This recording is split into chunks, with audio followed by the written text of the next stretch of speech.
dito ka makatingin sa mahabang salamin ni Bossing. Ito yung harap ng ano niya.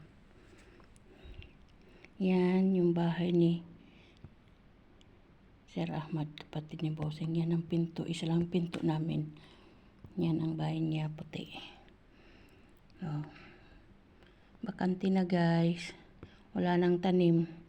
Ay, mayroon ng tanim kasi maliliit, oh, tingnan nyo. Kasi nalagyan na yan ng ng corn. Oh, di ba? Ang ganda tingnan. Pag dito ka rin. Ayan. Dito ka rin yan ang makikita mo. Ayan. Yan ang pinto namin, maliit. Isang pinto lang kami nila, sir. Madam. Ayan. O, diba? Tingnan mo yung kalangitan, guys. Dilim-dilim na.